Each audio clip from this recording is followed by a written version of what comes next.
and I was just like, and I just couldn't get it. And then my drum instructor was like, definitely not that song. Ugh, Fred again. First of all, congratulations on this series. Thank you. As someone who struggles with anxiety, it is very inspiring to watch the way you like move through it and handle it. Oh, thank you. So yeah, I was very inspired. Thanks so much, I appreciate it. But we've got a little game today. Yeah. So it's called See You Now or See You Later. Okay. So essentially, I'm going to give you some things from the show, the real world, and you just have to be like, see you now, so you love it, or see you later, you're not a fan. Okay. So first one, very easy, Ed Sheeran. See you now. Absolutely. The fact that you can add drumming for him to your already very long repertoire is insane. One and done though. That was. Do you think? Come on. He asked me actually. He's doing a regional, or he's doing a tour in Australia at some point, and he said, "Oh, you should come along." And I was like, I don't know if I could summon that sort of all of those pieces again. That was just by the skin of my teeth got through that one. I would argue that you did very well and that you could do it again. If you were going to do another song, do you have a favourite Ed song that you're like, oh, maybe that one? Originally, Overpass Graffiti was what we were trying to do, and it's so fast. And I was just like, and I just couldn't get it. And then my drum instructor was like, definitely not that song. But maybe one day, maybe that's the evolution, because it's actually the same beat, but sped right up. Yeah. Do you have a favourite Ed song? I love his new song, Sapphire. I think it's awesome. Yeah. The song, it's about his daughter running in a field. What's it called? You're testing me here. Well, the parting, he does a version of Parting Glass. I have heard that, which yeah. is epic, I love that.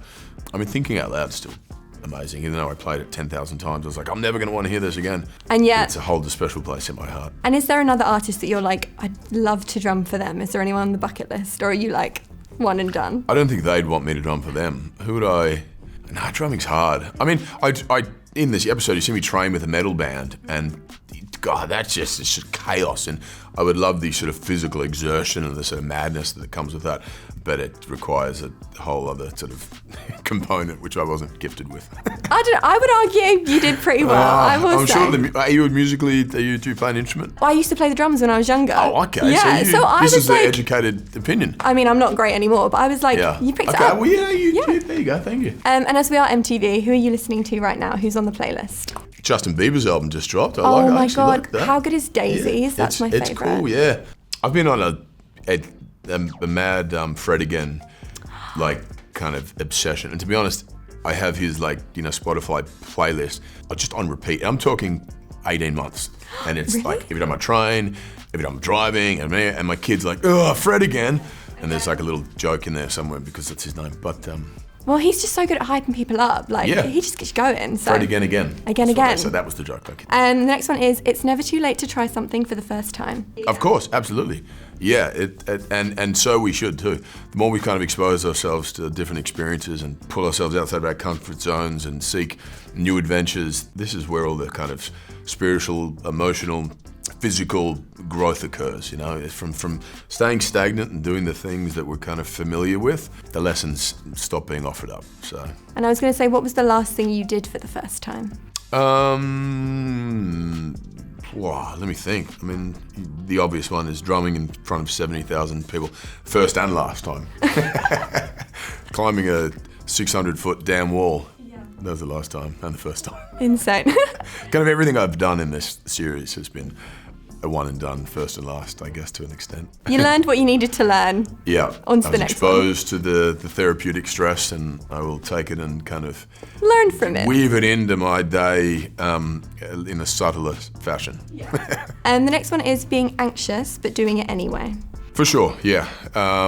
We talk a lot about sort of stress exposure in this and how important it is to, again, not sit in the sort of comfortable space and seek comfort as we're kind of geared to do in a sense, but and pushing through that barrier, facing sort of things that scare us and adversity and especially when there's purpose around it, purposeful stress and anxiety, as opposed to the continual sort of, fight or flight space that we don't want to be in. But that intermittent sort of random exposure is really healthy, There's a way that you can make having anxiety actually a healthy relationship because you can learn from it. The big one I had struggled with anxiety on sets and film sets and TV sets earlier in my career. Really intensely. And for a good kind of year and a half, it was the last thing I thought about before I went to bed. The first thing I thought about when I woke up, just like a shot of adrenaline, heart going, stomach, everything. A year and a half. And I read this book around this subject, and it said, you know, when you're excited and when you're fearful, and they did a whole bunch of experiments and measurements and did all the sort of metrics on, you know, heart rate, pulse, you know, fluttery, stomach, butterflies, how you're feeling, so on. And they asked everyone, what's your emotional state? And one group said, incredibly excited. One group said, incredibly scared. And they were musicians, athletes, public speakers, whatever. All of their physical data response was exactly the same, yet it was in interpretation and perspective. So for me, when I get anxious and nervous and my brain goes to tell me, oh, this is that negative thing, I taught myself over time to say, no, this is, my awareness is heightened, my ability to sort of react is gonna be quicker, I'm focused, I'm present. It's your labeling of it, it's the narrative, your story, your internal dialogue. So anytime that voice props up, you just override it with the other one. And you're like, we're excited. Yeah. We care. Yeah. And you look, you know, musicians and you know, athletes, and you hear sort of Muhammad Ali and Mike Tyson, all these people talking later in their career about how the incredible amount of fear they had to manage, but it was like, which voice is louder? And that's kind of what it comes down to, is like just kind of, you know, positive self-talk and motivation, and being a little kinder and a little more compassionate to yourself, as opposed to letting that abusive voice, which it's always going to be there, lurking in the shadows, and it's a bit of motivation at times, but don't let it be too loud. Genuinely, I really struggle with anxiety, and this really made me sit and think, like, I need to be taking care of myself and the way it affects me. Yeah. And I'm really grateful. Oh, so it was a joy to watch. Well, I think it's a superpower too, you know, that heightened awareness that not a lot of people are sort of given. It's your friend or an enemy, depending on perspective. And there's days when it overrides me, and days when it's like a nightmare, and then it's like reset. It's like going to the gym or anything else. It's each day, it's that same application, and it's not just like, oh, I figured it out, check. It's like you're constantly learning about it and figuring it out and how to deal with it. But this was No, it's good luck with it. Oh, thank you so much. Lovely. Ladies and gentlemen, will you make some noise for Chris Hemsworth? The moment I walk out and see how big that arena is, I'm starting to think, I gotta get out of here. I've always worked very hard on my physical fitness, but I'm realizing that I need to put as much work in for my brain as I do for my body. I'm diving headfirst into cutting-edge science to uncover 3 secrets to living better. We've got a lot of work to do. One of the best ways to boost your brain is to learn a new skill. You should learn the drums to play a song with me on my stadium tour. Oh, God, okay. I think this actually might be the most difficult thing you do. Yeah, it's I'm struggling. I think we all want the solution to not feeling any pain. It's gonna suck. Being in the moment gives you the best chance to move through it.